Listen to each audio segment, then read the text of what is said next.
And he's president. Right?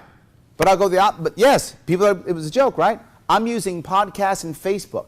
How many people here came to this event because they saw my TV commercial on TV? Yeah, because I don't have any. That's the reason why you didn't see any.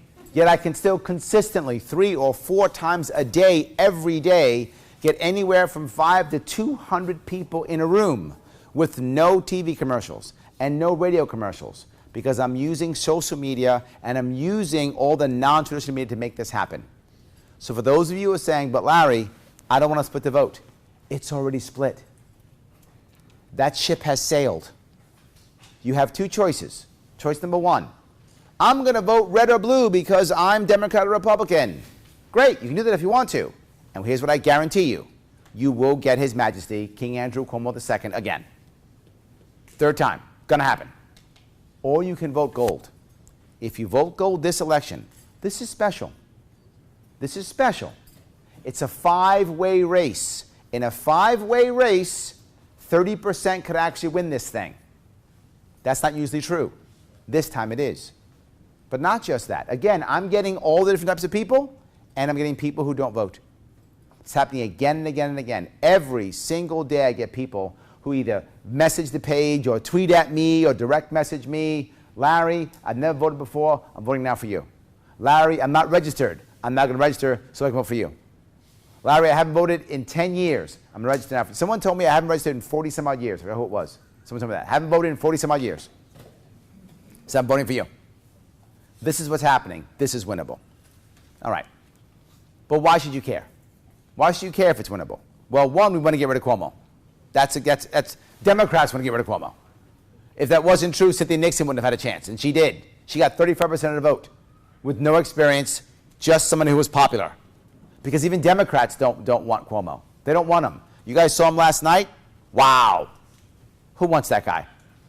I'm not sure his family wants him. Nobody wants that guy. The problem is they're saying, who's the guy who can beat him? I'm telling you it's this guy. Why? As I said, I can get all of those people, but something else. I'm the one using non-traditional media to get my message out. For those of you who noticed, about 2 weeks ago I put out a poll, and the poll had me about 33% name recognition and 13% overall. What does that mean? I polled at 13% when 67% of New Yorkers didn't know who I was. That was 2 weeks ago. If I keep moving this forward, you can do the math on this one. 33 times 3 is about 100. If I get 100% of the people to know me, 13 times 3 is 39. That's 9 points more than I need to win. This is a winnable race. The reason why you care. The issues that you should be concerned about is the most important ones, which is I want to let people be as liberal or as conservative as they want to be, right to Chris's point. Just don't force yourself on others. Which means counties should be counties, regions should be regions, cities should be cities, and we shouldn't be forcing ourselves on others, and one city should not run the entire state. It's simply not fair. It's not fair to the city, it's not fair to the people. I want you to be the individual that you want to be. I want you to be happy. I want a governor to not be the guy who says, I won, elections have consequences, I will now enforce my will upon all of you. That is the worst kind of governor. That's what we have now. I want a governor to say, you know what I care about? Your individual rights. All of them. All of the individual rights. And I want to protect them against the local bullies whenever they pop up. And local bullies do pop up all the time. How many times have you heard of or seen, or maybe then yourself, you go to a board and you talk to a board and plead to a board, and what do? Politely nod and ignore you. Yes, you've all seen it. Politely nod, ignore you. Why? All of those boards, those are the local bullies I'm talking about. Those are all right now people who are put on that board by His Majesty King Andrew and are enforcing the King's will. That's why they don't care about you, they care about him. That has to change. Think about all those people who've been indicted, arrested, convicted. All of those people, all of them, they're either on a board or a committee or an authority. They're all on something that he has decided is the fair thing to do, and he appoints them, and they all go to jail. Those are the local bullies you've got to stop, because that's what they are, local bullies. And they keep us down. How many people in this room know someone who, a loved one, someone you care about, family or friend, someone you love, who's left New York State? Yeah.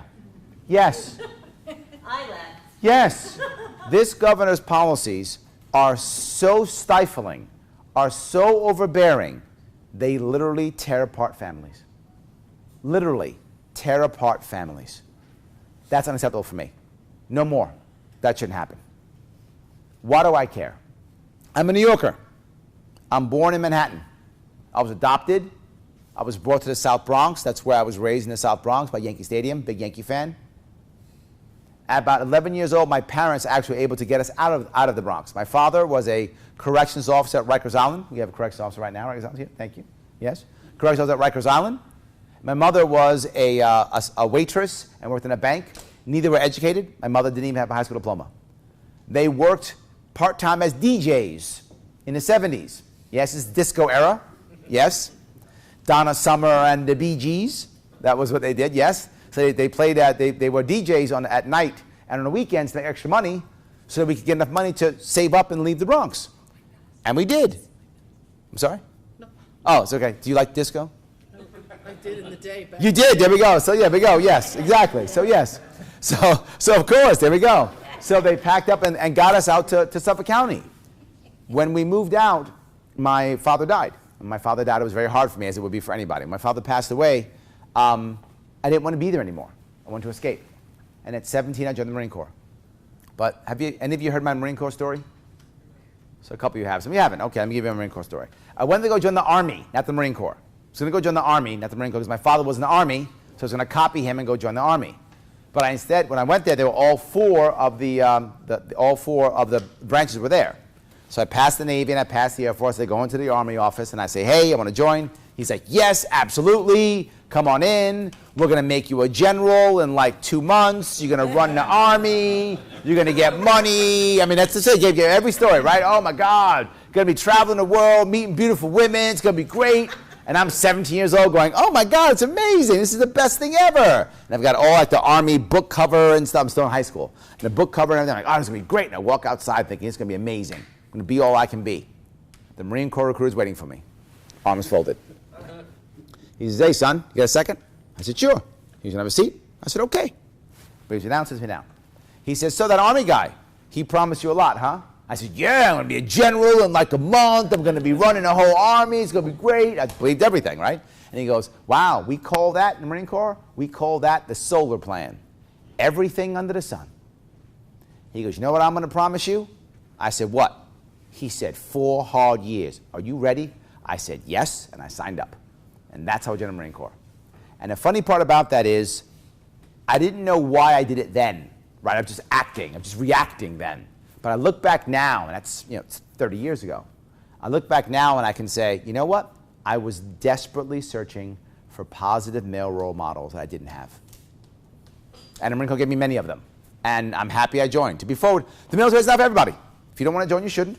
Absolutely not for everybody. It was totally for me. I'm very glad it happened. I wear my Navy Achievement Medal every single day to remind me. It helped me. It made me a better person. I'm happy it happened. I've spent about 7 years in the Marine Corps, a little bit less than 7 years in the Marine Corps. When I got out, my mother was in a very bad spot. My mother couldn't handle me leaving. She couldn't handle my father's death. And so she was addicted initially to legal drugs and then eventually illegal drugs. She was a victim of the drug war. She was arrested. She was a felon. So I pulled out of prison. When I pulled out of prison, I had to make something better. I mean, she had 2 garbage bags. That was her life. That's all she had was her entire life. So I decided, you know what? We're going to help her out. Use my savings to get her a car and an apartment and try to get her up and running. And if you've had a felon in your life, you know it's hard. Once you're a felon, it's tough. If you know anybody who's a felon or you have them in your life, you know it's hard. It's hard to get that job. It's hard to keep a job. It's difficult. And my mom, she became, no worries. My mom became a hostage in her job, which I hated because she was afraid to do anything. She was afraid to talk back to her boss because she loses that job. There's another job for her. And I hated the fact that she was a hostage. So I said, I'm not going to accept this. I'm going to do something about it. So we started our own business. And we started a trucking company. Me, her, and my step-pop, she got remarried. We started a trucking company. And I had no ownership. She was the boss, she was the owner. And that was on purpose. Because if my mom is the owner and the boss, she can't be fired. No more hostage. Problem solved. So my mom was the owner of the company, and we ran the company for about 2 years. It was up and running. I left. They were doing fine. I left. I didn't want the company. It was hers anyway. I went to my own thing. My mom and my step-pop ran that company until they retired. And when they retired, guess what they did? They left, went to South Carolina. Because that's what we do around here. We leave, and we take our pension, and we take our retirement, and we go to South Carolina. I can't stand it. She did. And what I hated is that was New York right there, breaking up my family. Because when my mom finally retired and when she left and went to South Carolina, I had 2 kids. So she left her grandkids. She left her grandkids, 700 miles away. I know, because I drove it. So yes, because I still wanted my kids to see their grandma. Of course I did, right? I didn't want that to happen, so I did it. So we went back and forth, and all of a sudden, it was no longer just driving, to see grandma. Now it was a project now. It was flying. It was several days. It was a project. And it hurt our family. It definitely did. But after that, I had several jobs. And then I started my own business, which is funny. Because did any of you happen to hear my interview on Glenn Beck? Anybody? That's where I heard you. Oh, Glenn Beck was, okay, yes. You did, okay. So on Glenn Beck teased me. He said, Larry, you started this business. What experience did you have starting this business with your mom? I said, none. He said, what do you I said, I had 2 choices. I had status quo, which is my mom as a hostage, or try something. I'm not going to be a hostage. I'll try it. He laughed at me. But it's the funny part. When I started my own business on my own, after having the experience, that business failed. So that one I sold off. Because that one I couldn't do well, so I sold that one off. I had a couple more jobs, then I started my business that I have now. And the business that I have now, well, I don't do it anymore, but the business that I have now, I do this now. I'm a trainer, a consultant, and a teacher. I have larger clients like Estee Lauder models and smaller clients like small law firms and IT companies. And I teach. I teach at Baruch and John Jay, and I've taught the graduate level as a guest instructor at both Yale and Columbia. And that's what I've done. But I don't do that now. Now I do this. For the last year, I've been doing this. Now, I'm a consultant, so I don't get a salary. When I'm in front of you, I'm not in front of customers, which means I'm not making any money. I lost over 50% of my income last year doing this. I will lose over 75% of my income this year doing this. I have a wife who does not work and 2 kids, and I live in Queens. You can imagine my bills. I'm not telling you this for you to feel sorry for me. Please don't. I'm telling you this because I want you to know I'm serious. I wouldn't do this and punish myself and family this way if I wasn't serious. I want change in this state. Why? It's a selfish reason. I don't want to move. It's a selfish reason. I don't want to be part of those 100,000 people who leave every single year. I was going to be one of those people. One of the reasons why I'm running is I was considering leaving. To do what I do, I have to have a big city. I can't do what I do in a small city.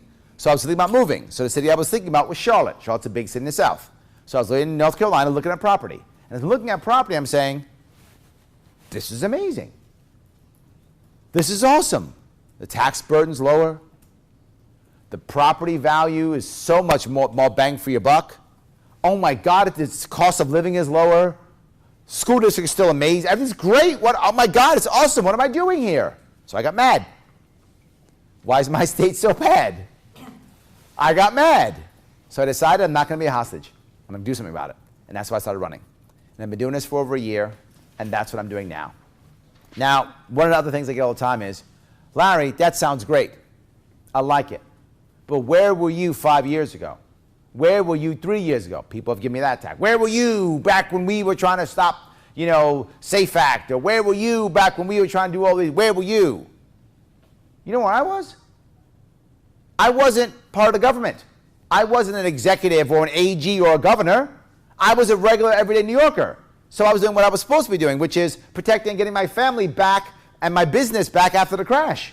That was my job, fixing my family and my business after the crash. That was my job. And I did my job. I did that. But the people who are running against me right now, His Majesty and the Republican, they've been in government for 20 years each or more. You know what their job was? To do the things they blame me for. It was their job to make sure this state doesn't collapse. It was their job to make sure our rights were protected. It was their job to make sure 100,000 of us don't leave every single year. It was their job, and they failed. For 16 years, the Democrat Party's run this state. 16 years, a Republican has not won any statewide election. Governor, lieutenant governor, AG, controller, senator, nothing. Zero. For 16 years. If the Democrats were going to fix this state, they would have fixed it. Right? They would have fixed it. Republicans, though, have watched this. For 16 years, they've watched this. They've watched everything for 16 years. Where's their plan? Where's their movement? Where are their ideas? Did you see any last night? Did you see any last night? I didn't. Where's their plans? Nothing. I've been doing this 1 year. 1 year. I have a plan and I have a movement. You want to see this state change, you look at the guy who can do it. I have a plan. Now, some of you may not like my plan. You may say, that plan doesn't work, it doesn't work. Okay. If you've got a better idea, I'm in. I'm in. I'll put your name on it. We'll call it the Ramon Plan. So we'll call it the Ramon Plan. We'll call it that. I don't mind at all. And you can do it. Any of you, did any of you happen to see my Joe Rogan interview? You saw that one? Okay, some of you saw it. Oh, good. The Joe Rogan interview at the end, if you remember what he said, Larry, you got some great ideas. Remember that? He goes, you should lock them down. I said, why? He goes, people will take them. What did I say? I said, let them have it. Take it. Yes. Why don't you all take all my ideas? I'll go back home. I don't do this. Go back home. I'm running because for 16 years they did nothing. I'm running because both parties sat back and watched us collapse. I'm running because 1 million New Yorkers have left in the past 8 years. I'm running because they suck. If they didn't, I wouldn't have to run. That's why I'm running. I hope that was clear. I have a habit of being long-winded. I'll slow down now because here's what I want to do. I want to take questions or comments that you care about. I want to talk about things that you care about, and you can ask me. And here are my rules. There's no rules. If you've watched me do this in the past, I never have notes. I take anything. I'll answer any question. I won't pander. I just hope that we agree 80% of the time. That's my goal, 80%. We're not going to agree 100%. Not going to happen. And probably with nobody. We're not going to agree 100%. But we can agree at least 80%. If we do, if we agree 80%, you should think about voting for me. If not, you should either stay home or vote for someone else. But if you agree 80% of what I'm talking about, you should vote for me. And we'll actually change this nation. Great. Thank you, guys. All right. Thank you. Yes. You had a question. Go, please. Yes. 4 questions? Give me one first. Give me one first, and then we'll see if anybody else wants one. What specifically do you plan to do about the SAFE Act? Yes. And about sanctuary cities. Those are 2 most important. Let me do SAFE Act first, and then I'll do sanctuary state next. Is that okay? Okay, yes. Let me SAFE Act first. People have attacked me on the SAFE Act saying, Larry, what you're talking about is never going to happen. SAFE Act can never be repealed. Shame on them. Of course it can be. Of course it can be repealed. The Democrat Party will say, SAFE Act, amazing, awesome. Let's do SAFE Act 2, 3, 4, 5, 6. It's great. Let's do it. Republicans go, SAFE Act. That's what Republicans do. That's all they ever do. You ask them about it, they'll start talking about school safety or something. That's what they'll do. Or mental health. They'll go someplace like that. Now, let me tell you about the SAFE Act. First step. The reason why SAFE Act has to go, there's several reasons, but let me give you the biggest one. If we lose the SAFE Act, the next step is red flag laws. And red flag laws is the end. Do you guys know what red flag laws are? Red flag, or you don't know. Red flag law is basically this. All right. He's a teacher, right? And she's a student. She is 12 years old, and she loves an NBC drama that's a cop drama. And the woman who's an investigator on that drama, she has a gun. So she draws a picture of the investigator who thinks she thinks it's cool. She has a gun, draws the gun. Teacher says, ooh, she's drawing a gun. I'm a little bit worried about that. Comes to the judge. He goes, Judge, she's drawing guns. Judge goes, ooh, that could be a problem. Send the troopers over to take her parents' firearms. Now, what happens if parent decides he's going to resist? Then you get shot. One of three things has happened. He's going to jail, he's going to the hospital, or he's going to the morgue. Lose, lose, lose. Lose, lose, lose. And every time they take firearms, you remember, they always say the same thing. Took firearms, right? In this case, he had 3 pistols. That's what he had, 3 pistols. What are the words you're going to hear in the news? Arsenal. Stockpile. Cache. You know that's true. I'm not making that up. You know it's true. You're going to hear that. Arsenal, stockpile, cache. He's got 3 pistols. Say again? Thousands of rounds. Oh, yes, correct. And he had hundreds of rounds of ammunition. Oh, my God, hundreds. That's a day, right? That's a day shooting. It's not there. Hundreds of rounds. Yes, hundreds. That's the future if we don't stop Safe Act. I'm not joking. You know that's true. That's the future.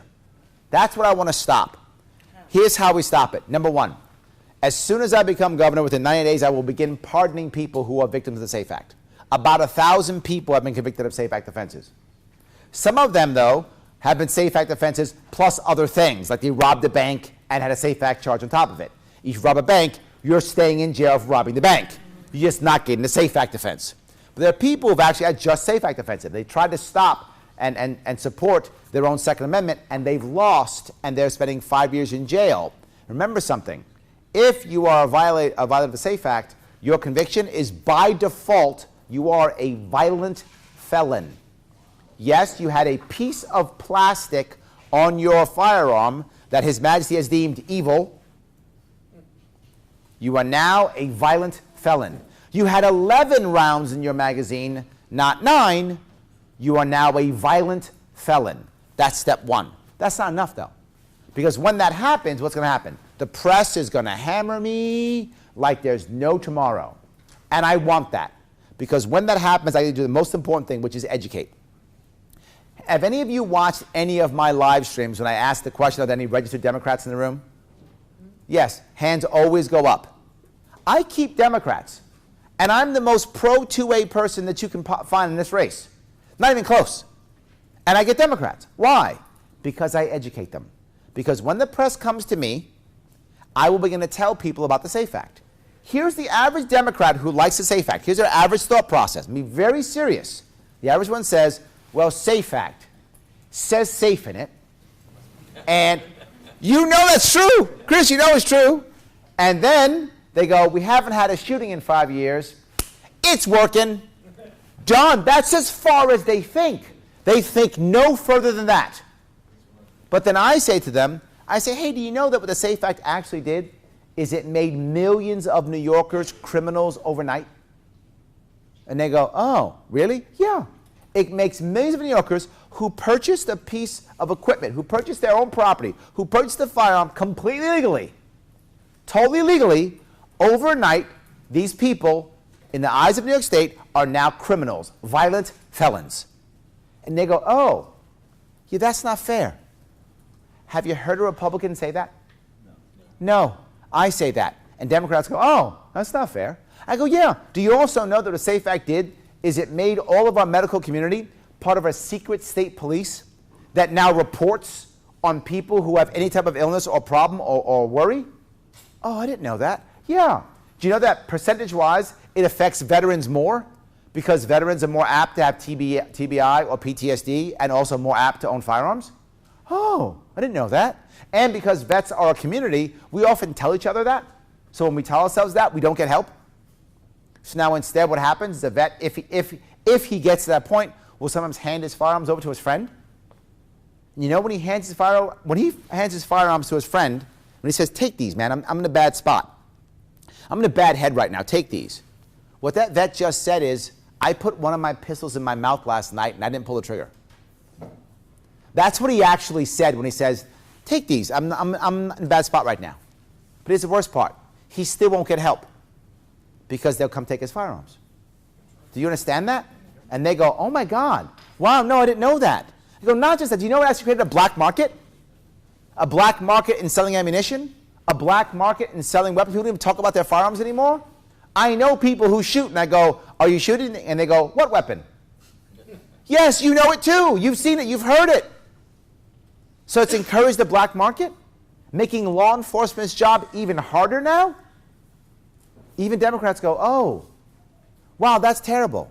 And when I say that again and again and again and again and again and again, you will find Democrats go, oh, maybe we shouldn't have SAFE Act. Or at least go, I don't care. I'll accept apathy. I would like them to be against it, but I'll take apathy. And that will happen. But I'm still not done. I said before, I am a Marine. I will break a hole in this system. I don't mind. I will break a hole in the front line. I'll be first in. But you guys have to follow me through. Because if you don't, it won't work. When I win, that's the beginning of the war. Not the end. That's the beginning.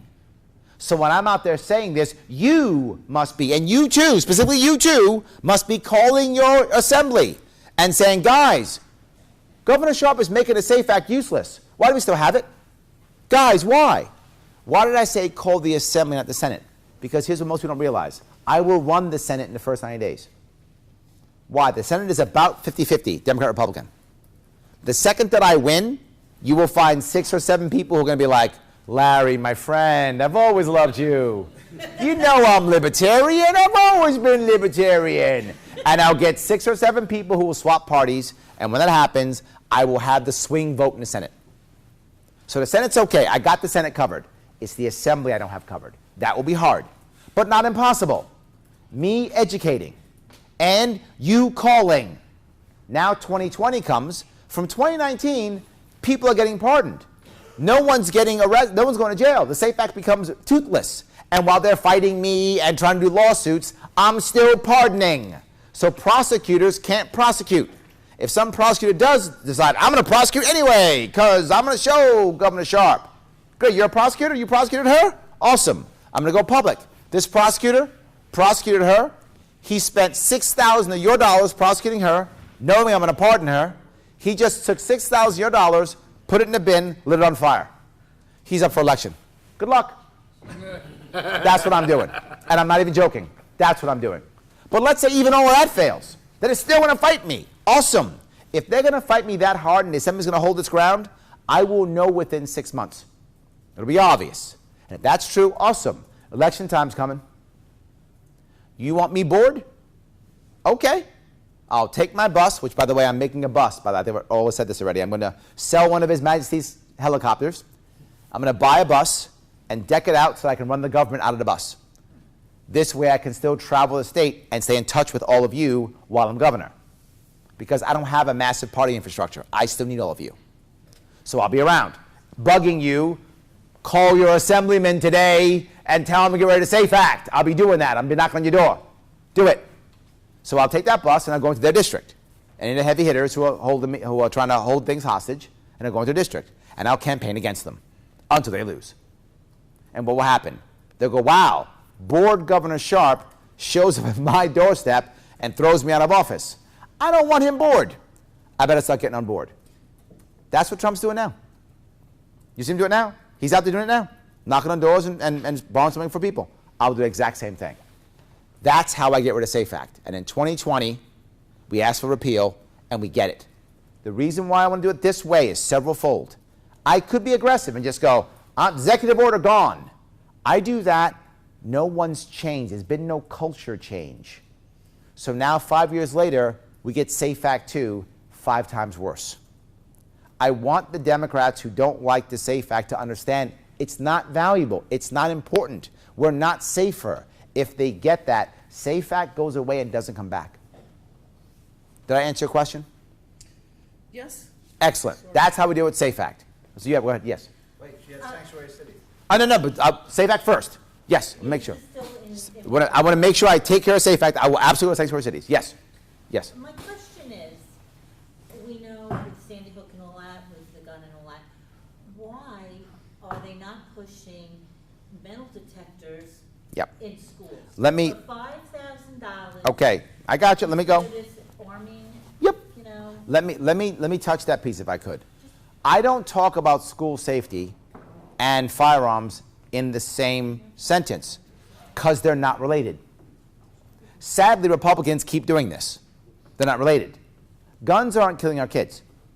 3 things are killing our kids: lack of community, lack of purpose, and loneliness. Not guns. Guns are the weapons they're choosing to use, right? But these 3 things are the issue. So metal detectors, that doesn't affect the issue. It doesn't stop. The issue is happier kids. The issue is kids with purpose. And that's a whole different answer, and it has nothing to do with that. You want to make school safety better? I'll give you a way of dealing with school safety. It's a Band-Aid. You have to deal with the kids. But it's a Band-Aid. Here's a Band-Aid. Very simple Band-Aid. No extra money. No $5,000. No metal detectors. Here's what I want: a metal detector. Metal detector and or a resource officer. Republicans say resource officer. Here all the time. Get a resource officer. Here's why it won't work. Every single one of those school shootings, while it was murder, at its core was a public suicide.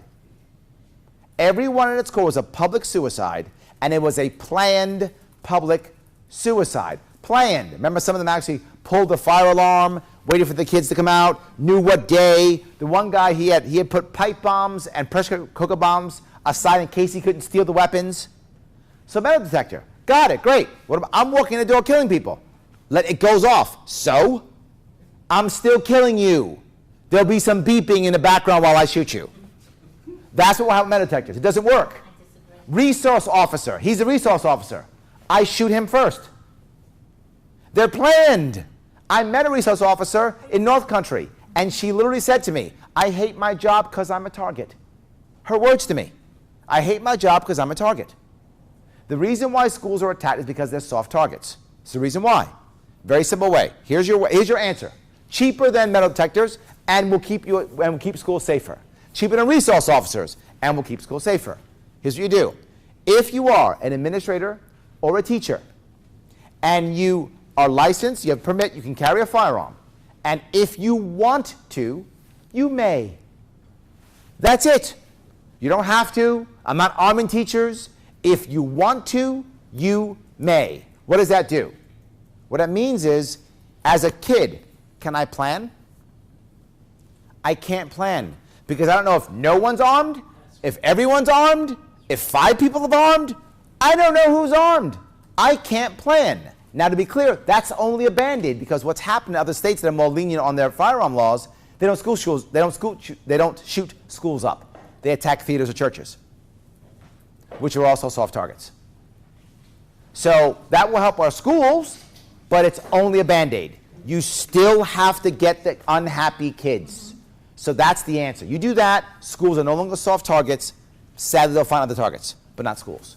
Did I at least answer? I know you don't like it, but did I at least answer your question? With you, but that's okay. But you answered. Agree with you. No, I just want to make sure I answered it. Good. Is this about Safe Act? It kind of dovetails both of those. Okay. One, I'm just picturing when you were talking about, they found the arsenal, it just drives me nuts, and I always send it to my cop friends, and they don't want to talk to me anymore. NYPD finds 5 guns in arsenal. Arsenal, yes, cache, stockpile. 7 brass standing there around a table. Yeah, exactly, yes. Meanwhile, the guy's like a 78-year-old gun collector, and he got tagged because he forgot to re-register something. That's correct. Meanwhile, the whole pistol licensing bureau are all going to jail because it's totally corrupt. Yes. So that's what I want to get to. So that culture, I don't know how much it exists inside because you're going to be over the state police. You're not going to be over New York City. New York City, whatever. It's a whole other ballgame. Yeah. But I don't know what the culture is like. I haven't really followed Yep. that as much. And then the same thing here. You're absolutely right about the metal detector. That's Yep. ridiculous. It's just bing, okay, it's annoying. And you totally spot it. 100% spot on that. How do you change the culture? Yep. To me, okay, and I'm just thinking things, right? So we're spending $22,000 a year Per kid. in public school. Okay, here you go, mom and dad. Here's $15,000. $15,000 I can send my kids over here to Smith. All right, hold on. Okay. So that's education piece. Right, but All I'm right. just saying, so that's one way to get them out of there so the culture begins, they go to a place where they don't have the culture that they No, I talk about it all the time. You have a godless, America-hating, just evil culture in the Yes, school. hold on. Let me finish the Safe Act side. I still have to do sanctuary cities, then I'll deal with schools. Can I go in that order, guys? Is that okay? But I'll watch you on the replay. I'm sorry? I said I'm going to have to leave. I got to go, but I got to pick my kids up, but Oh. I'll watch you on the replay. Well, I'll touch the firearm piece if you want, right? They got you live streaming, right? Yeah, Zach, are we live streaming? Is Zach here? We are live. So yes. I saw you on Twitter. Perfect. There we go. Yes, absolutely. So look, the thing to remember, pistol licensing, you're right. I want to do 2 other things in New York State. when it comes to firearms. Number one, I want to make sure we actually have, it's going to sound crazy, universal transportation laws. We don't have those. You take your firearm, legally owned firearm to New York City, you're going to jail. You're going to jail. It's insane. I want to make a very simple rule. If your firearm, no matter what, as a bare minimum, counties may relax those rules more. I don't mind, but a bare minimum is, if your firearm is locked and unloaded, you don't go to jail. Done. That's it. Locked, unloaded, you're good. That's all I care about. Those are things that are true, fine. If you want to make it more lax than that, you may. But that's it. Drive through Manhattan, is it locked, unloaded? But there's a problem with that. Right now, loaded, you guys may not know what loaded means right now in New York State. Loaded means ammunition in the vicinity.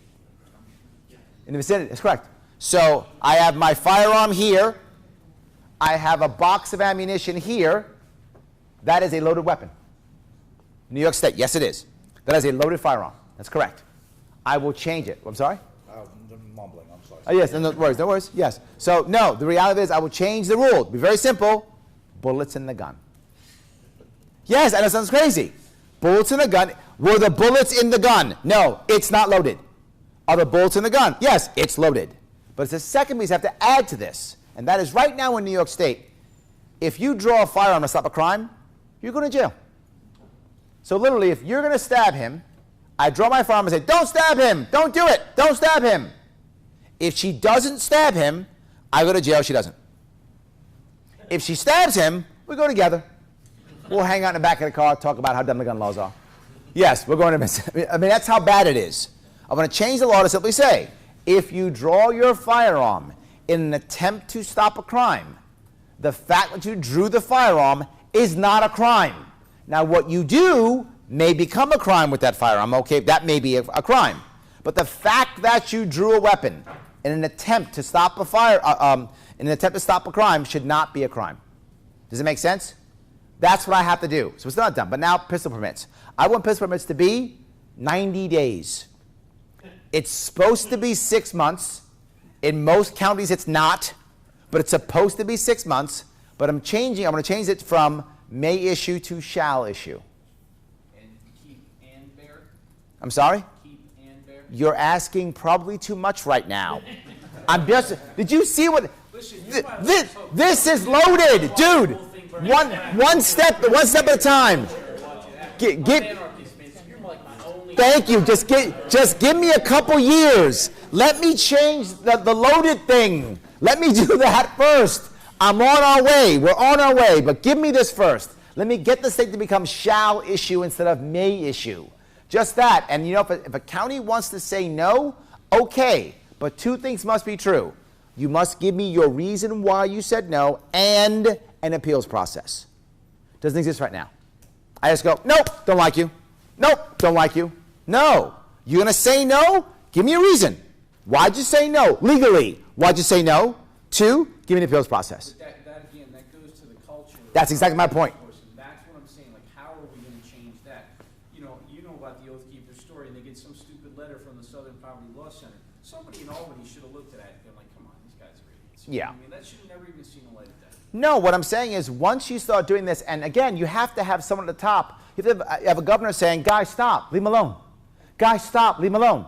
That's me. I'm the guy saying, guys, stop, leave him alone. Guy wants to have a firearm. So what? Leave him alone. Guys, stop, leave him alone. And now 4 years goes by, and they realize, oh, you know what? We have our Second Amendment rights. People have pistol rights, and we don't have death and destruction in the streets. We don't have a zombie apocalypse. Huh. That's how we change culture. And that's after the first 2 or 3 years, we add more, we add more, we add more. Did I answer your question at least? Awesome. Is that good for Safe Act or no? I got one more on the Safe Go ahead, please, yes. Okay. I like what you're saying about you're going to talk to Democrats who aren't so, that are kind of maybe sitting on the fence or something like that. That's the people.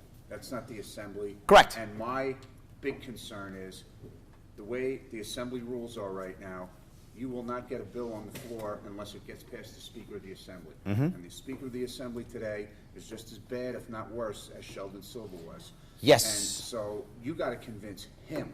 Or I don't have to convince him. Democrats. No. I have to either convince or put fear in him. One or the other. Where Chris comes into the game. He doesn't even answer his phone if you're not a constituent. Doesn't matter. Does No, he? we can't even call him. He No, won't no. even pick up the Does phone. he want the governor campaigning in his district against him? He probably doesn't. He probably doesn't. And to be very clear, this may take, if it's really bad, it may take more than years. Possible. But let me be very forward. Let me give you your alternative. Nothing. Yeah, we have Mario. We have. That's your alternative. Nothing. No, right. You can say, Larry, your idea isn't perfect. It isn't perfect. I agree. And I may need more of your help. And it might, maybe this guy is so super tough, he's going to fight me. It might take an extra year. It's possible. But here's what I promise you. I won't stop. I promise you I won't stop. And I'll be bugging you to help me. Yes, I won't stop. I'll bug you to help me. The other answer is red flag laws next year. I'm not even joking. Look, the Republican's not going to win. And if he did win, he doesn't care about a SAFE Act anyway. So SAFE Act's staying unless I'm elected. Or be forward with you if I come in second. Because if I come in second, to be forward with you, if I come in second still, there's a microphone in my face every single day. Larry, how the hell did you come in second in New York State? And I'll keep talking. And I'll still keep talking. It'll be slower if not elected. It'll be slower, but it'll still move forward. Did I at least answer your question at least? Yeah. All right. I know some of you guys don't like my answers, but just make sure I did answer the question at least. Is it still SAFE Act or no? Yes. Go. So just philosophically, you don't believe that gun grabs are about power. You believe that it's actually about safety. No, not at all. I think that that's what the average person believes.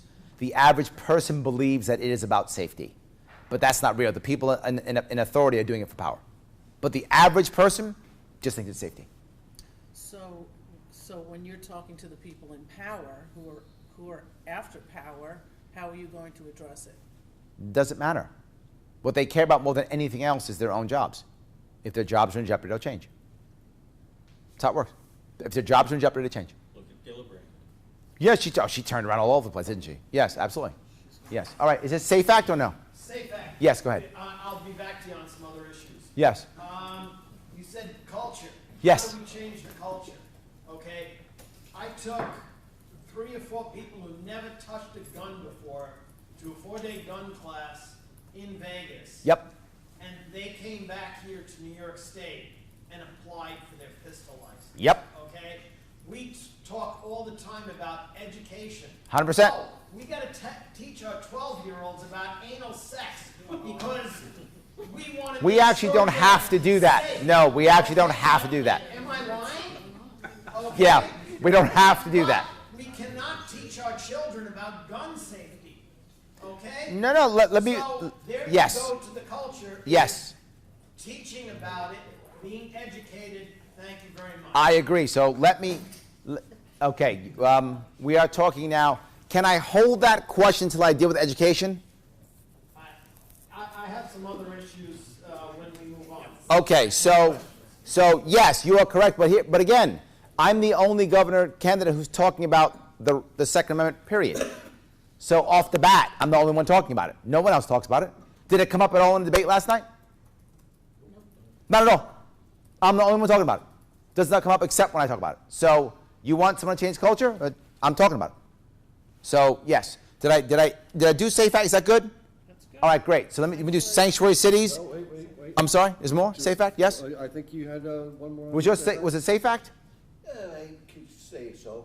It's basically when we were kids in school. I think a lot of you people could agree with this. Used to teach firearm safety in schools. Yes. We gotta get back to that. They used to have pistol clubs. I will cover that in education.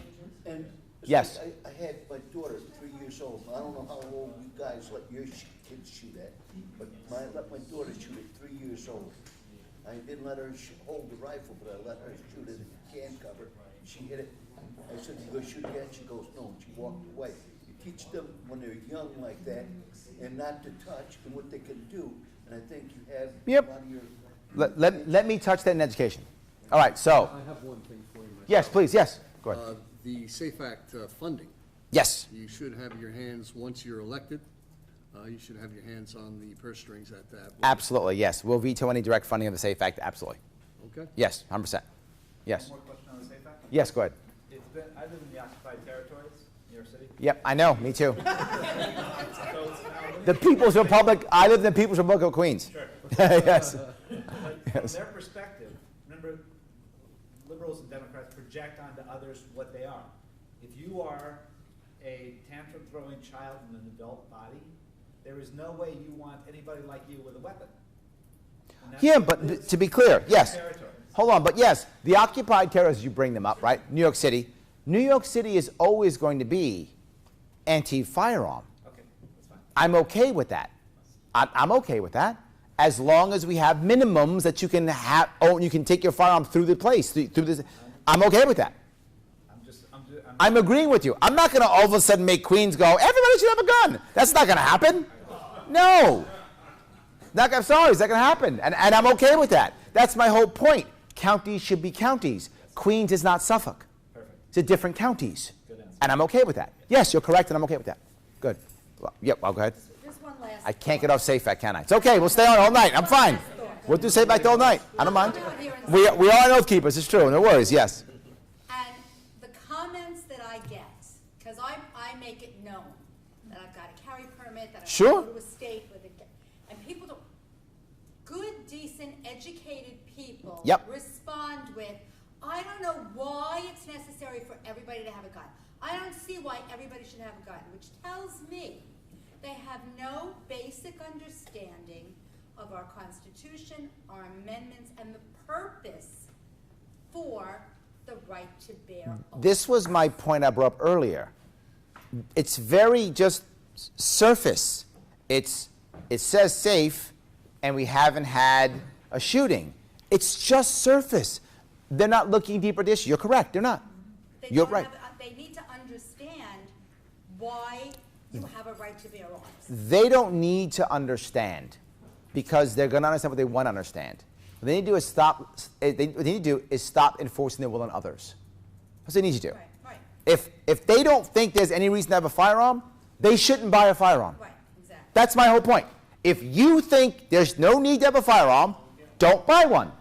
No worries. I'm totally fine with that. I don't have a problem with that. Don't buy one.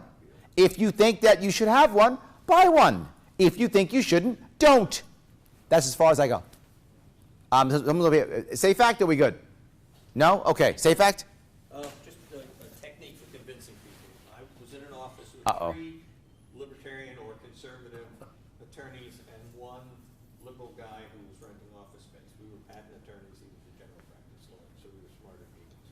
But we would talk about a topic, and we would give him our view, and we never convinced him that day. But the topic would come up a few weeks later, and out of his mouth came our words. There we go. Say, what a brilliant analysis that is. Yes. But he'd never heard those ideas before, and as they percolated in his brain for several weeks. Good. Thank you. All right, so are we done with Safe Act or no? No, you didn't answer the gun education schools and the funding. Yes, the funds I just answered funding. I did. I'm going to go schools when it comes to education. I will cover that in education, unless you want me to do education before sanctuary cities. Okay, let me do sanctuary cities now, then do education, and I will cover those questions in education. Okay. Is it okay? Yep. Sanctuary cities. All right. Right now, all we have right now, if you don't know this, New York State is going to become a sanctuary state. That is going to happen. You might say, but Larry, it's wrong. I know, and it's going to happen. But Larry, it's illegal. I know, and it's going to happen. But Larry, they're illegal. Yes, and it's going to happen. But Larry, the law. Yes, and it's going to happen. I'm saying it because people constantly say, what do you not understand about illegal? What do you not understand with going to happen? It's inevitable. That's what's happening right now with California. Already happened. It is going to, in fact, California has a rule right now that a bill they have up there, which this is going to sound crazy, but they're going to now punish a county that refuses to be a sanctuary county. So California, as it ignores the federal government, will punish a county for ignoring it. And it sees no hypocrisy in this whatsoever. Yes, it is crazy and true. The only way we stop it is with my plan, which people hate. But doesn't matter, it's still the right answer. And it'll make some of you angry. Doesn't matter, it's the right answer.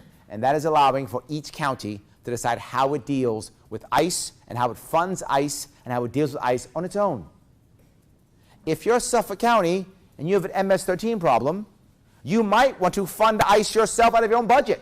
You might want to double fund. You might want to work directly with ICE. You might want to have the state troopers come in and help you out too. Okay. You know who knows better than me, the governor? Local law enforcement.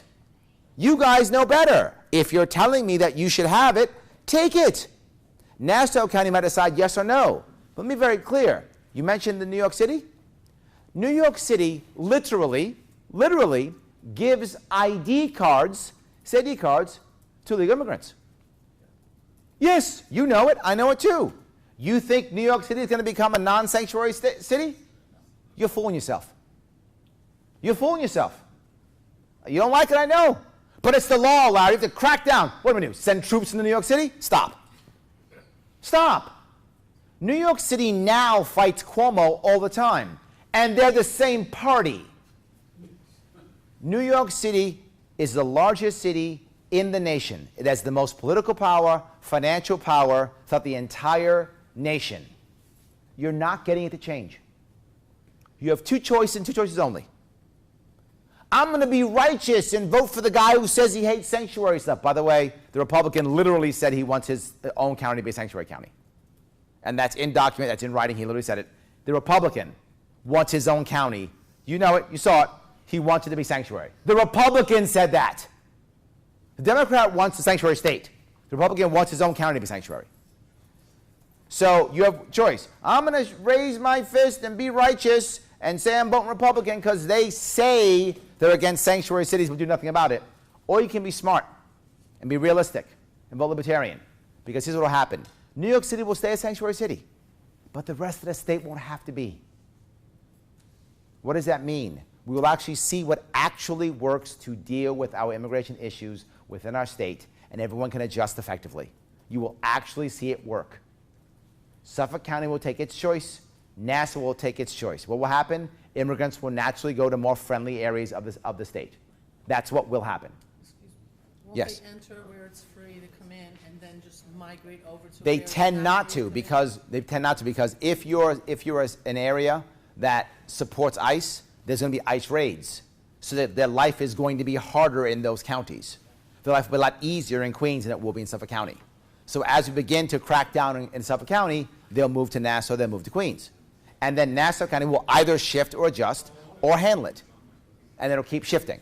That's the other answer. Now, you don't like my answer, I get it. You don't have to like my answer. Be righteous, vote the other way, and the whole state's going sanctuary. Go ahead.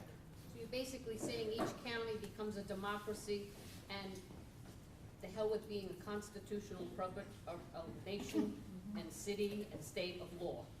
What I'm saying is right now we don't have it. I'm giving you a better answer. That's what I'm telling you. There are towns that are sanctuary towns, and I believe Riverhead is a sanctuary town. I used to live out there. It is. Yep. But the town board doesn't know it. Yeah. Yeah. Well, I would let the counties enforce it as they'd like. I'd let the counties enforce it as they like. Counties enforce it. Local law enforcement knows better. That's the answer. I know you don't like it. I hear it all the time. I'm going to tell you the truth. I know you don't like it. You have two choices. Sanctuary state or what I'm telling you. We're going to make everything non-sanctuary. You are fooling yourself. And anyone who tells you that does not live in New York City. That's what I'm telling you. Anyone who tells you New York City is not going to be a sanctuary city does not live in New York City and has no idea. Live in New York City for just 1 year. You'll know what I'm saying is absolutely true. You know you live in New York City, right? I'm telling the truth. That's reality. You can be mad if you want to. Not changing. Go ahead. Sanctuary cities? Yes, Good. Yes. essentially sanctuary states. Good, please. Isn't there a benefit to allowing the establishment of a precedent of states having supremacy over the federal government, so that when Alexandra Ocasio-Cortez becomes president of the United States, I know. when she becomes president of the United States, there is a place where Americans can go. This is why I like the concept of making individual counties sovereign on their own. I agree completely. The country was actually built on localized government. The country was built on counties being counties, right? That's what it was built on. So, States, actually, not counties. but counties within states too. All the time, you localize, right? right? Even states didn't have that much power. You go back to the old days, the counties had much more power. So yeah, so localize, localize, localize. New York State's far too diverse of a state for one city to control it. And if we don't do it, if we don't change this, New York City is going to control this entire state. I'm trying to stop that. So did I at least answer your question? I may probably have to be mad, I know. But I hope at least I answered it. Did I at least answer your question? Good, okay, go ahead. So what do you do with state licensing? Okay. I got you. You mean for illegals or you mean? No. Illegals do not get licensing. They don't get voting rights. No. Voting is for citizens. Unless they want, the local county says illegals to vote in their county. No, not at all. Not voting. Voting is for citizens. Voting for citizens. I'm sorry? Yes, correct. Voting for citizens. Nope. Voting for citizens. No. Election laws still run by the state. And what do you do about Yes. the challenge of having different counties with different laws? It's a challenge, I agree, and my point is there will absolutely be some disruption. But the other alternative is we are a sanctuary state. That's the alternative. I'm just telling you. There will be some trouble with this. You're right. There'll be some back and forth, but at least we'll see what works and what doesn't work. And over time, we should find the right answer and the balance for everything. That's the hope. Otherwise, sanctuary state. That's it. But you're right. It's not perfect. I wish I had a perfect answer. I don't. The other answer is sanctuary state. That's it. That's where we're going. So did I answer your question? Awesome. I did answer your question. Great. So now education, is that okay? Good. All right. Education. My education plan is very radical. As my other stuff isn't, right? Yes. No, but it must be bold. It must be radical because our state is in a death spiral. You all see it. You all saw someone who left, and most of you are considering leaving yourselves. I want to change that. Here's what I want to do. Changing education fundamentally. Number one, I want to end all standardized testing until high school. Standardized testing to that young age is an unfair way of grading teachers. It's an unfair way of rewarding schools. And for kids who are 10, 11, 12 years old, it just makes them feel stupid if they can't test well. And now we're creating an underclass of students at 10, 11, 12 years old. Makes no sense. Get rid of it. When that goes away, two things will happen. One, we'll lose Common Core. Good. Common Core goes away. Don't care about Common Core anyway.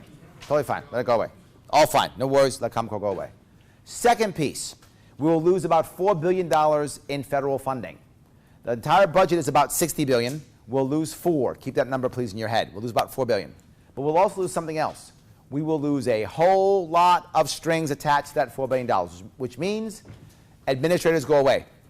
The average teacher makes about $80,000 a year throughout New York State. The average administrator makes over $150,000. You dump 2 or 3 administrators, you can hire a whole lot more teachers, or buy more computers, or buy more books, or whatever's appropriate to your district. You can get a whole lot more when you start dumping administrators. This will allow you to dump a lot of administrators, which is great. Some administrators make $200,000 or $300,000 a year. Yes, I'm not making that up. Yes, $200,000 or $300,000 a year. Yes, absolutely. Yes. It's on Newsday. If you don't know, look it up on Newsday. True. Has all the salaries. 100%. And you'll I just want And we have districts now that have more administrators than teachers. Yes, more administrators than teachers. And most of these people are people who have to check boxes for federal plans and federal issues. Boom, they go away. But I'm not done. That's good, but we're not done. I also don't like K through 12. It should be K through 10. Why? The last 2 years, and those of you who've been in school recently know, the last 2 years of high school for too many kids, gym, study hall, video games, smoking weed. Yeah, it's true. Everybody's shaking their head. It's true. It's how it works. I know that. How do we know it to be true? Because the first year of college now is 13th grade. It's a reboot of high school because the kids aren't ready. See, heads are nodding. This is stuff we all know is true. I'm telling you stuff that no other politician's telling you. I'm telling you what's actually happening. I'm telling you what's actually affecting you. I'm not talking about we got to try to push down prices or whatever garbage they tell you. I'm telling you reality what's happening. This is really happening. They can't get into stuff because they can't compete with, because my sister... They're not ready. Yes, they're not ready. And they get out of high school and they got to get retested. And for everything. They got to be placed. Yes, exactly right. It's a problem. And it takes 6 years now to graduate high school as an college average. Average is 6 years. Some is 7 or 8 years if they even graduate. I bet every person in this room knows someone who dropped out of college. Yes, heads nodding. Yes, with loans. Dropping out of college because we don't even graduate. That's how bad it is. And what's our answer? More money?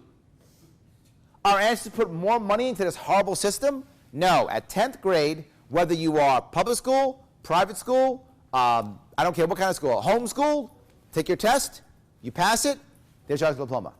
Now your kid has 5 options. Option 1, if you think college is good for you, you should go. The problem we have now is we've been told a lie. And the lie is the only way to be successful in this world is go get a Regents diploma, high school diploma from high school, and then get a good college degree, and you'll be happy. Without that, you can't have success. That's a lie. And it's been a lie for years. It is a way to have success, and some people, it's the perfect way for them, except for one thing. The Regents diploma in New York State is a total absolute waste of time, energy, and money. I can't believe that hunk of garbage still exists. It means nothing. And when I say nothing, I mean nothing. It is just, no one's ever done this. Check your resume. Oh, Regents diploma from New York State High School. You're hired. Never happened ever. Nobody cares. Nobody cares. That'll go away in good. It's a waste of time anyway. So instead, now if they want to, they can take a 2-year school, a prep school, to get ready for college. Is that history? Is that biology? Is that science? Whatever. I don't care what it is. Whatever you want to do. Get your degree, get your 2-year prep school, so when you get into college, you're ready. You're ready. You take advantage of internships and incubators, and maybe even graduate in 3 years. Now you can rock and roll. Good for you. But let's say you're not that guy. You're that brilliant kid. You're that kid who's book smart, and you can take tests all day long. Great. Don't be bored in school. Instead, go to school, and instead go to take your SAT. Go to college now. Get an associate's degree. Start at 16. Finish it by 18. You're going to be a scientist anyway. Go start. Go. You don't want that. Go to trade school.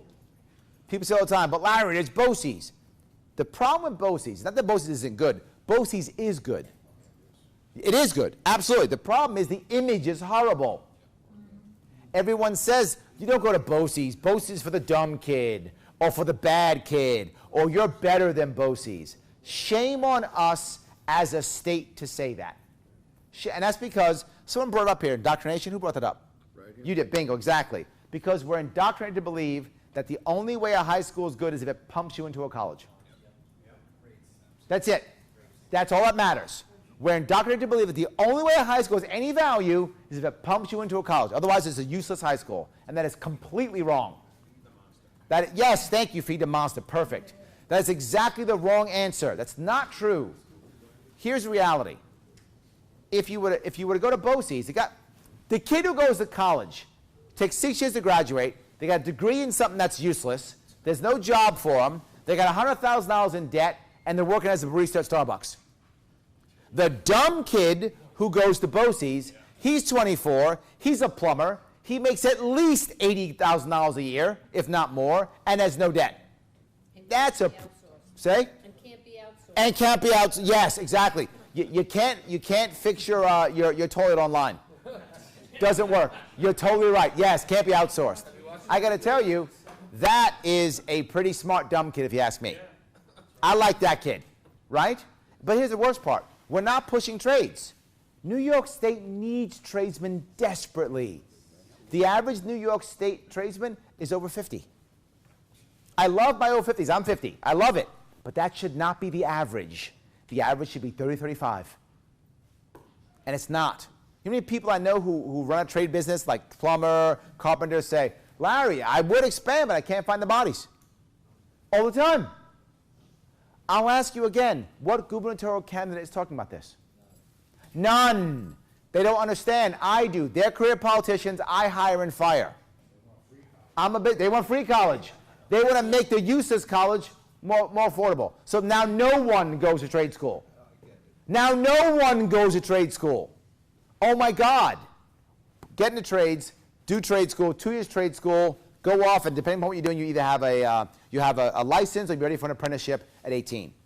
Next chance you have, if you don't want to do any of those, go get a job. Go work. I worked at 16. You can work at 16. How about get a work ethic? Right? Learn what it means to have a boss. Learn what it means that when your boss says show up at 8, he doesn't mean 9:30. He means 7:45. Thank you. Yes. You know, people I hear all the time tell me the same thing. Larry, I would hire anybody with a work ethic. One guy told me this. One guy said, he goes, Larry, here is how I do my interview. I tell the kid to show up at 8. I open the door at 8. If they're there, they're hired. That's his entire interview process, because he can't get people to show up at 8 o'clock. How about at 16, go. Learn what it is to have a work ethic. Get it. We have a generation of kids in their 20s right now, which if you ask them, do they feel like adults? Over half will tell you no. Yes, I can't change culture, but I can change the environment to make a better culture. I can't change parenting, but I can change the culture, the environment, to make a better culture. That I can do, and I will. Start working at 16. Learn what it means to get a paycheck. Learn it when you go, I'm making $10 an hour. No, I'm not. I'm making 7. Taxman took $3. Learn that. It's good. Now, you might say two things. One, Larry, these kids are young. They are. 16 and good.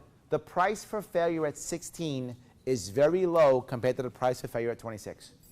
And a lot of kids are having failure at 26 now. A lot are. And now they're all coming home. That's a problem. Second, Larry, how are you going to pay for this? Here's how you pay for it. Very simple. I was a Marine. When I got out of the Marine Corps, I got, I think it was $100,000, and I got like 10 years to use it, or something like that, right? That's what I got for college. We're going to give all the kids the GI Bill. They get $20,000 and 7 years to use it. Good luck. Here's what I know what will happen. Here, I'm guaranteed what will happen. There's going to be a bunch of prep schools that pop up. And guess how much they're going to cost for 2 years? $20,000. Yes, they will. And a bunch of trade schools will pop up. And guess how much they'll cost for 2 years? $20,000. Yes, they will. How do I know that? Because They're out to get your money. that's correct.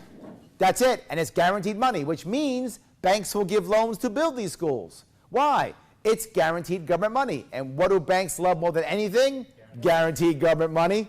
Boy, they love that. That's their favorite thing. Say again? Free government. They love that. Yes, they do. That is their favorite of all things. Now, why do we do this? Because by Constitution, we must pay for grades 1 through 12. The state must. So the state will. Here's the glory, though. Now, the kids are now paying $10,000 per year, right? Because $20,000 for 2 years. We pay $22,000 per year. So we save $12,000 per kid per year. There are over 400,000 11th and 12th graders in New York State. That's more than $4 billion, isn't it? How is that a savings? If we save 12 and we pay 20, how is that a savings? Right now, we pay $22,000 per kid per year. In this case, we're going to pay $10,000 per year, $20,000 for 2 years. Oh, I see. So we save $12,000. 12,000 times 400,000 students is more than $4 billion. We made up more than the $4 billion the federal government gives us, lost all the strings, lost all the $300,000 per year administrators, lost all of those, have a better system, more trades, happier kids, happier teachers, happier parents.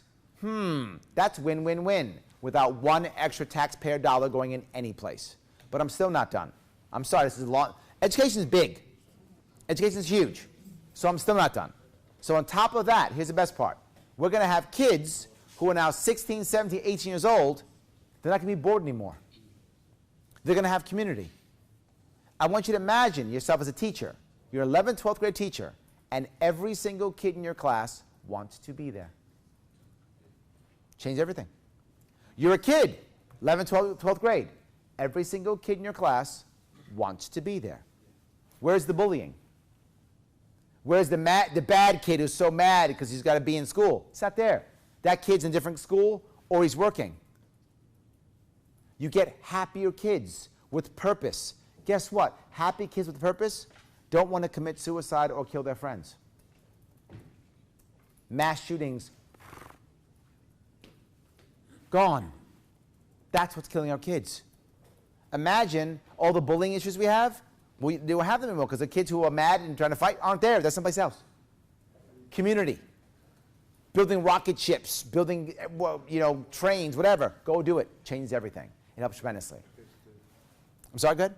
Yeah, there's another issue here that Please. I don't think you're, and I've seen that it's ubiquitous when it comes to mass shootings, when it comes to kids that have problems. Yep. And that's the medical issues and the pharmaceutical issues. Yes. And drugging kids. Yes. That are a problem. Yes, at agreed. age 10 because Yep. they're an overactive boy. Yes, agreed. That needs to be addressed. 100%. I don't know if that's a state issue or if that's a federal issue. It's or all. both.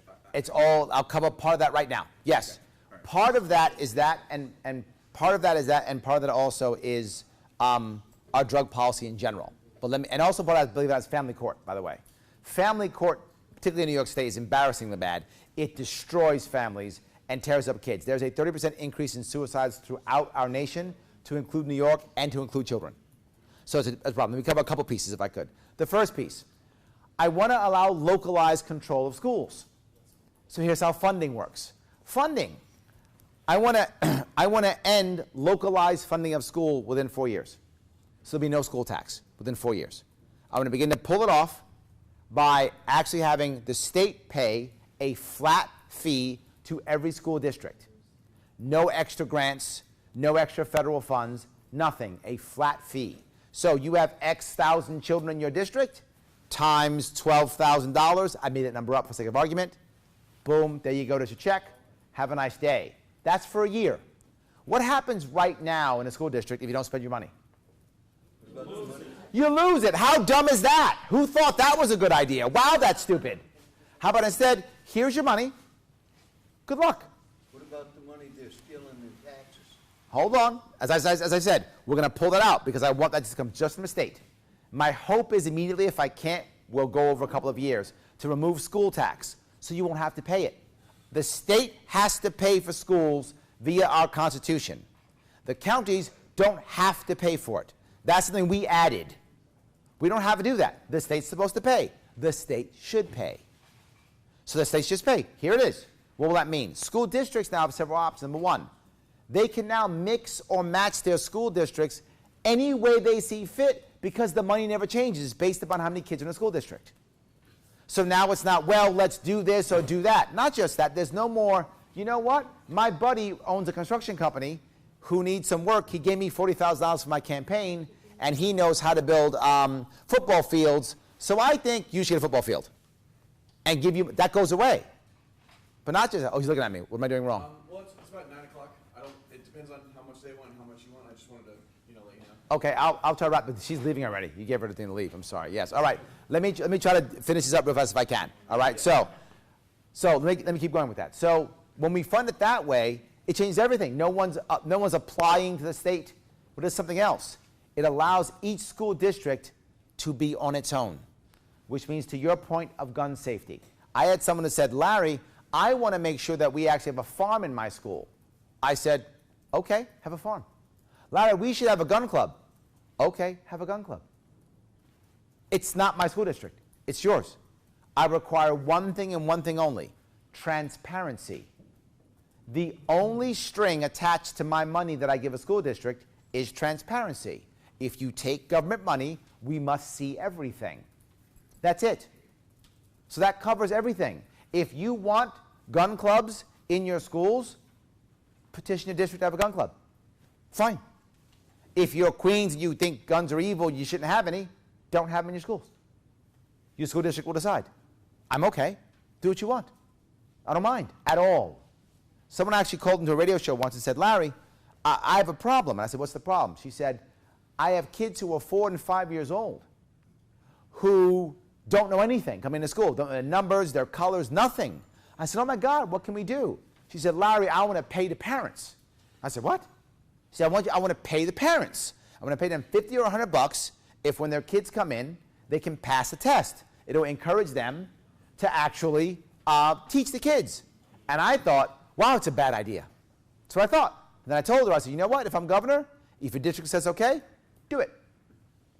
Why? Your money, your district. You know better. You deal with the parents and kids. I don't. I practice what I preach. I say let teachers teach, let them teach. Because one or two things is true. One, I'm right, it's a bad idea, it fails. We see it, everyone else goes, see, don't do it. No one else does it. Great. If she's thinking it, other school districts are thinking it too. Or two, I'm wrong, and it's an amazing thing, and it works perfectly, and everyone's happy. And the funny thing is, I told that story about a week ago, and a teacher said to me, Larry, she may be right. I said, why? She goes, Larry, you don't see how much time and money we spend on remedial teaching, remedial education in elementary school. And I went, oh, wow.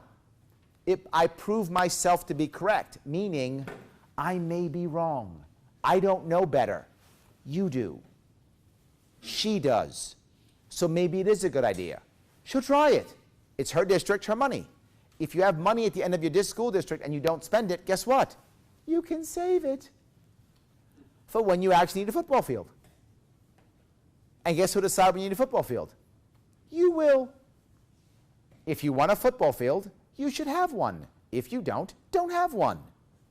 You can actually teach your own districts how to save and build. That's how that works. But not just that. How about I do it with your kids? You think that your kids should be in special classes. Try it. You think your kids shouldn't be drugged. Don't drug them. I'm okay with these issues. You can test them all out. I think it's not a bad idea. The reason why we often drug them, by the way, many of you don't know this. We have a lot of rules and regulations to include putting kids on drugs because of federal strings. And if any of you worked in a school district, you know it's true. Anybody worked in a school district before? Anybody? Okay. Oh, you have. So you know it's true, right? Yes. We do a lot of it because of federal guidelines. If you want the money, you must do the things we say to include these things. Once those go away, you don't have to. You don't have to. Right? You can make a decision if you want to. So this can change all those things. Was that helpful? Or did I cover education well enough or no? Yeah. Yes? Awesome. Good. Okay. So this is education or no? Yeah, education. Okay, go ahead. Just, the way you were kind of talking was, whatever the school district wants to do for teaching your kids, they can do it. But what about core curriculum, like history, math? Sure. I love this. Okay, guys. I love two things to remember. Two things to remember. I'm sorry, say again? Civics. Sure, I love that. Two things to remember. Number one, anyone here, some of you guys have gray hair like me. So that means some of you were in school sometime prior to 1980. Is that true? Anybody else? School? Yeah, okay, great.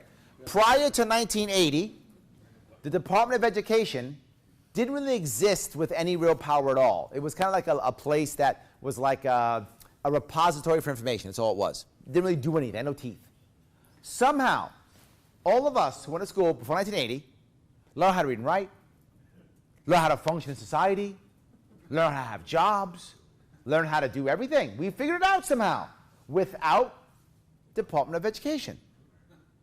I'm going to give you a quick list of all the time centralized control has worked. Finished. Doesn't work. Nazi Germany. Yeah, kind of didn't work. Kind of didn't work. Yeah, kind of didn't work. Yeah. They had a 12-year run and boom. Yeah, it didn't really work. So yes.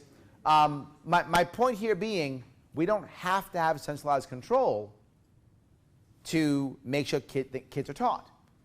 Two things. You'll still have standards.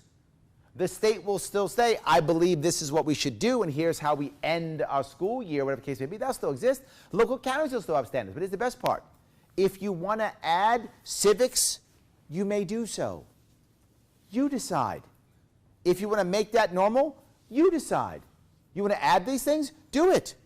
But Larry, they have to know all these things. Let me be very clear about something. Some of you may not get this. With the exception of the basics of understanding, most of the things you learn in high school, you never use ever again. I'm not joking. Never again, ever. It was a total and absolute waste of your time. You'll never use it.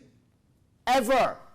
Most of you will never use. Here's the worst part. In today's world, whatever you learn, 10 years from now, it's changed. 20 years from now, is irrelevant. Let me say that again. 10 years from now, it's changed. 20 years from now, it's relevant. Well, 5 years has changed, and 10 years is irrelevant. Sometimes that's true too. Yes, absolutely. So I want curriculum to change all the time. And if you have some core things, put them in. People, I have enough trust in people that if you start doing it, others will copy. Again, transparency is the key. You can't hide what you're doing. Everyone knows. You'll see teachers will begin to keep the core stuff. They'll do it. It's worked for years. It will happen again. You will see the core start happening. But here's the best part. The core will shift as society shifts, right? As computer science becomes more important, we're doing computer things, right? We'll do things that are more important. When we have a board of regents right now in New York State, which is crushing us, it's forcing us to do things that don't matter anymore, right? We're taking classes that are irrelevant anymore, and we have to stop that. Did I answer your question at least? Yep. Good. I have a question, it's not education. Can we stay in education for a second and make sure I finish it off? Is this any education? I want to wrap education up. Go ahead. Yeah, can you find out where all the lottery money is going? Because all of No, I know where it's going. I'll tell you. Yes. To education. Yep, and that doesn't happen. Goes to general fund. That ended, That was general not how fund. the law was written. That's correct, and that just went out the window. Yep, out the window. Is that the end? Is that the end of education? Did I answer your question? Was that your education? Was that you? Whose education question was it? I hope I answered it. Oh, that guy, he left. Okay, I hope I answered it. Okay. Yes, go ahead, please, sir.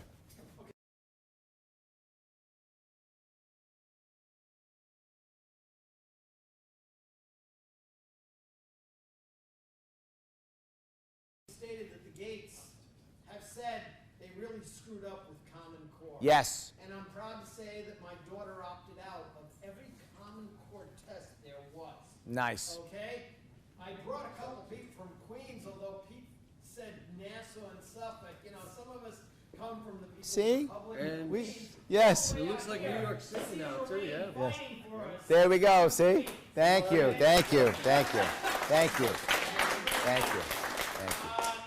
Rudy and I got sick and tired of the Republican Party and our delegates for the Conservative Party of Queens, okay? Just as a comment. You sort of swiped Ed Koch's line. He said, if you agree with me on 10 out of 12, vote for me. If you agree with me on 12 out of 12, go see a psychologist. There we go, yes, exactly. God's honest truth. Okay. Now, your story is incredible. Thank you. Very much. You are greatly inspiring and motivating. Thank you. The history of your mom, dealing with drugs, dealing with addictions and such. I have a lot of libertarian values and a lot of libertarian views. And my personal opinion, like I said, I quit the Republican Party and went to the Conservative Party because my personal opinion is that the Libertarian Party was hijacked by a bunch of dope smokers. And the people I went to high school with that were smoking dope back then are still living in their parents' basement. Yep. Useless and of no value to society, living on government subsidies. I have no problem You with got to give me a question. I love what you're saying, but you got to give me a question. doing with Yes. that, but I don't want to pay for it. Yep. And where do you stand with this wave of legalization of Ah, marijuana? good. That's where you're going. hijacked Okay, the good. Libertarian Party All right. by a bunch of dope I'll give you Libertarian Party. No, I love you. I'm happy. I said I'll take any question. So Libertarian Party, dope smokers, and I'm going to touch Conservative Party if I can. I'll act Conservative Party. For those of you who consider yourself conservatives, you don't have a party in this state. Your Conservative Party has sold you down the river. Where was your primary? Oh, yeah, it didn't exist. They just gave you two downstate liberals, whether you're upstate, downstate, wherever you are, that's what they gave you. Done. That's what you got. You got two people who are not conservative at all. And you had one in DeFrancisco. If you guys remember DeFrancisco, he actually was running. You had him, and they ignored him. And the Republican Party did the same thing to you. Where was your, you Republicans? Where was your primary? Oh, yeah, you didn't get one. You got nothing. Ed Cox, not Ed Koch, Ed Cox and the Republican Party has hijacked this party and has said, you get what I tell you, shut up and vote. That's what he's told you. Just want to cover that piece real fast. Libertarian Party. I don't know if it's been hijacked by pot smokers. I mean, if people like smoking pot, that's true.